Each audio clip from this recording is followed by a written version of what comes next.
Hi everybody. So, I'm starting a podcast and here is a little preview for it. See, that's one of the things. Like, we would have never done this in Kenya. What has been one of the most extreme experience you have had in terms of life in US? And, was there any specific situation that made you feel like, oh, maybe Kenya was the much peaceful life? Yeah, like if you see work-wise, everyone's struggling over here for work. Yeah. Right? They do long hours. They do multiple jobs, and that's not the scenario that's there in Kenya. In Kenya, you. Good question, because I don't want to say in front of a podcast all the stuff. But Yeah, I have don't told experience. anyone but tell everyone. They take a consent. Like if anything happens, it's on you. Shit. But you guys are free, like freedom of doing anything You you know, want. I believe anytime you sign those consent forms, in a second, in In like a a second. fraction of a second, you experience all. But it, that moment, time slows down for you. So you see all these colors changing, okay? And you go very deep about.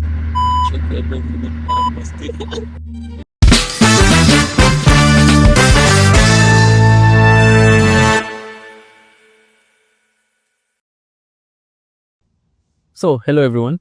I'm trying something new, a podcast type scenario, and today joining us is Krutant.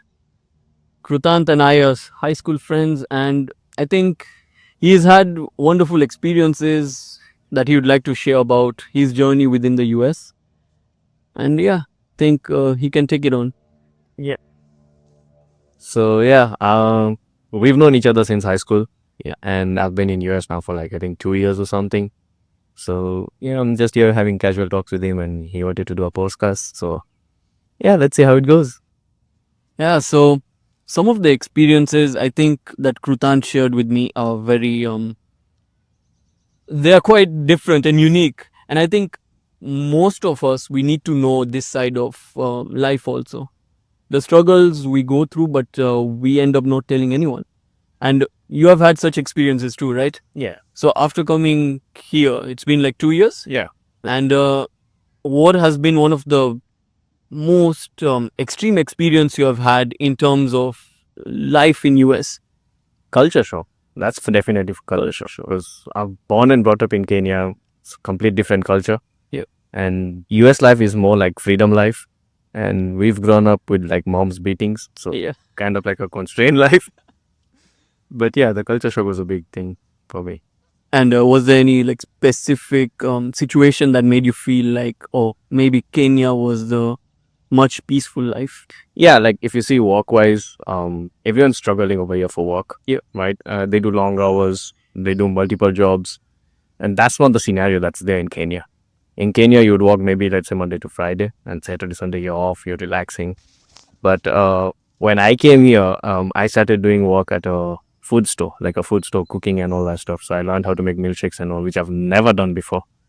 But the day when I was doing those jobs and everything, I was like, shit, I need to really appreciate to the people who make for me these things. Because now I know the struggle of it's not easy to make one milkshake. So a lot of things go in that. Yeah, that's true. Yeah, so basically, even I've had a couple of experiences like that, and I feel the thing is that in Kenya we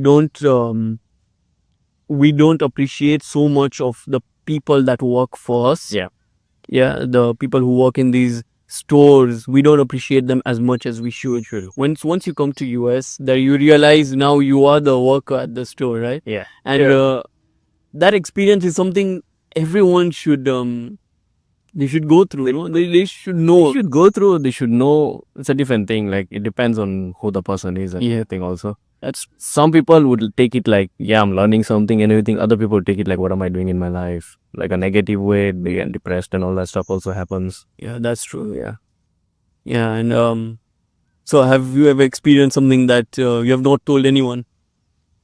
Good question, because I don't want to say in front of a podcast all this stuff. But Yeah, I have not told anyone, but tell everyone.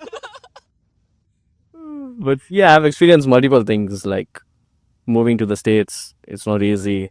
Learning new things, coping up with the culture, and then losing the previous culture. Because at some point, it's like you can't balance both the cultures, so you need to let go one thing. That's true.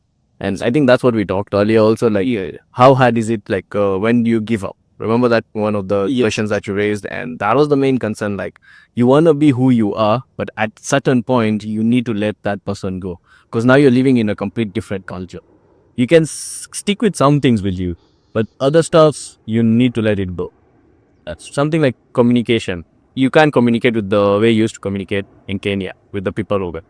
So that's a small thing that you need to change, but it feels small, but it's a huge difference for Americans. Yeah, that makes sense. And people in Kenya keep on saying, "Oh, accent, your accent has changed." We go through the shit over here from people. That's how our accents are. It's true. Yeah, because if we speak in our normal accent, people don't understand. Yeah, it goes top of their head, and yeah, that's how the accent comes. And okay, you've spent 2 years. So, have you performed anything like you in a bucket list scenario type? Um, Not a bucket list scenario type. So I don't have a bucket list or anything like that. But when I'm doing an experience, it kind of creates another experience that I want to do. So my bucket list goes like when I do, then I know what I want to do next. That kind of a scene. I don't have a list ready. Yeah, But it just comes when I'm taking one. it's a go with the flow. Go with the flow. Yeah. So most of my bucket list experience I've done is with friends, with trips with friends. And I'm like traveling person. I like to travel around a lot. And I don't like flights. So I normally just take the car. It's difficult for other people, but yeah, I take the convenience of driving for them. So it's good. Yeah, I mean turbulence. It scares me too. Yeah. When I was coming here in the 14 hour, my flight was 14 hours from Dubai to US. 14-hour flight, and that day you won't believe that Ahmedabad airplane crash. Yes. It happened the moment I was in the air. Yeah. See? So if it happened anytime prior to that, I would die. I would be so scared to travel. And even the weather's here, like you don't know, maybe today is showing like, oh, it's a clear weather. Oh, yeah. You go with the flight and then you see there's a storm. That's true. We had this flood watch like yesterday, right? Yesterday, yes. It was out of nowhere. And you guys won't believe, but like one day before that, it was like extremely hot. Yeah. It was more than 40 degrees in Celsius. And the next day, it's like raining cats and dogs. Like everything's flooded. So weather doesn't make sense over here, right? That's one thing. Even I think it's a big change once you come from Kenya to here, when the movement of the weather is so much. Yeah, you don't know whether you might wear a shirt and go out, and then you see when you're coming back, you're drenched. Yeah. When I landed here, I landed like Kenya was hot. I came here, it's cold, snowy. Oh yeah. So I landed straight into snow. Shit. And that was like, shit. Yeah. So Krutant lives in Chicago. Yeah. So Chicago is extremely cold. I've wanted to visit, but the cold always scares me. Even in hot summer, I'm like, oh no. Sometimes. Yeah. So now, how we talked about extreme activities, right? Have you performed any? Yeah, done. I don't know what it's called now, but I forgot the names of it on top of my head. But it's something like gliding, paragliding, and all with the boats and everything. They take you high up in the sky, and then they keep making you bounce. So like you actually hit the water, go back up, hit the water, go back up, and that kind of an activity, which was really good. Then we had the buggy rides, which you do climbing the mountains and getting back down and all. And that's something like you do on your own. And you have no limits. You can speed, you can do whatever you want. They take a consent. Like if anything happens, it's on you. Shit. But you guys are free, like freedom of doing anything. You know, I believe anytime you sign those consent forms, just know it's extreme. You will hit by experience of life. You are going to remember that. You're going to remember that thing. And yeah, most of my experience are with friends. So there's always a way to look back to it. Because if you did something bad in that experience, your friends are always going to make you hear of that. That's true. That's true. That's how it goes. Yeah. I think one of my most extreme activities I've done until now was waterfall jumping. Okay. So this is in Sagana, like Kenya. Oh yeah. So in that there was like this place I went. They had there's a waterfall. So the guides told us, let's go. I didn't know what I was getting into, so I'm like, okay, let's go. And I had to climb a bit. We reached the top, and now they're like, jump. Yeah. So I'm someone who's very scared of heights. Okay, I'm very scared of heights. And I looked down over there. There is no safe, just a helmet. That's it. No no lifesaver, nothing. Just a helmet. and I was looking down over there, and I was like, wow, how am I going to do this? Okay, but now in the rush of time and the way they were just like pulling you, go. Okay, my turn came. I went last. Okay, so there are big rocks, and then there's a puddle of water. That's where you're supposed to trust. You have to run in such a way that you time it, like the distance. You jump in such a way that you land over there. Okay, so I did that, and I think the most memorable thing about that experience was when I hit the water. Water's color, like it's clear, the color of water. Okay, and from clear it goes to yellow, to red, to brown, and to black. In a second, in like a fraction of a second, you experience all. But that moment, time slows down for you. So you see all these colors changing, okay? And you go very deep. You're in the water. And now once you are in a complete pitch of black, like darkness, right? I don't know what, but like you can't think of anything. You at that point you appreciate life even more. Yes. Yeah. Yes. At that point, all your problems, They all go. yeah, this world economy, money, all these problems go away in that moment. Yeah. And then when I was coming back up, I saw now the water level, I mean the color go from black again to brown to red to yellow and clear again. And I think that was one of the experience that it changed the way I think. Yeah. And that's the moment I realized, okay, money is not everything in life. Yeah. No matter how much I earn, this experience. Yes. That's what it counts. Yeah. That's true. That's true. That even gives you a space where you can actually think so well of your life decisions and everything. True. One stupid decision makes you think a lot more better decisions.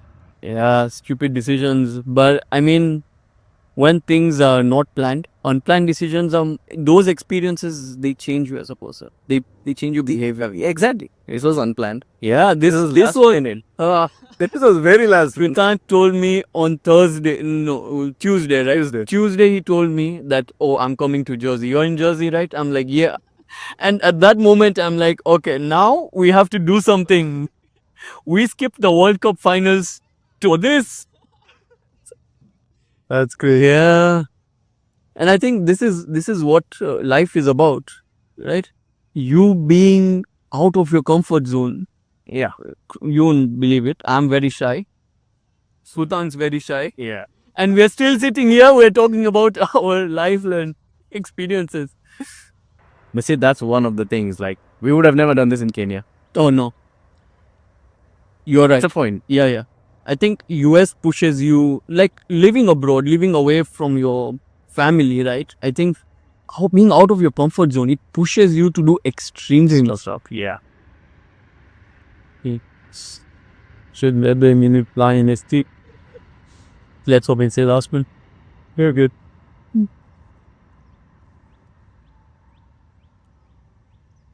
Yeah. Living abroad, when you have your own thoughts, right? You feel like doing something extraordinary. Yeah. And I think that makes more sense. Look, the only reason I started all this was, and I think this for the viewers also, that I wanted to reach out to my friends who are back in Kenya, but texting and all this calling, people don't have time. So yeah, and the time difference. the time here it's morning, there it's night. Exactly. So all these different things, they impact you, and I felt like I needed to reach out to people. Yeah. But because of time difference, as you say. Yeah. So then what I did is I sat with myself, and I'm someone who overthinks a lot. I have a lot of thinking going on in my mind. So I'm like, if not another person, then the camera. Everybody. Yeah. To all my audience. I think that's what I said. Like, when you started your first video, Yeah. I think everyone reached out to you. Yeah. Like, I don't think good. And I know because we were having that conversation, you even told me, like, everyone reached out to you for that. Yeah, it was crazy, man. It was out of the blue because we know Jenny. Like, you hardly talked. Even in high school, you hardly talked. The only time we've talked is on the beach while playing ball. That's it.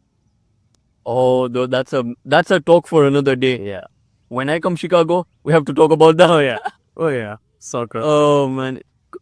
Because we have been in the same school like for more than 4 years. Yeah. More than 5 years, actually. And the things we have experienced, that school life was But I also feel that it kept us in this box. Yes. It didn't make us experience this extreme stuff. Yeah, it did. So we were kind of in a box where like we didn't explore a lot of things the way other students did and everything. But in a way, it also kept us like who we are right now. That's because of CGHU. That's true. Yeah. Yeah. And I I appreciate that a lot of that school. That's true. I think, yeah, that's very right. Because I feel any of us, if any of us would have been in any other like schools and like all, then we wouldn't have formed such a connection. Yeah. Because other schools, but they're too big for all these people to form such form bonds. such bonds. Yeah, Exactly. because he's from when I joined in year 7, he was in year 9. Yeah.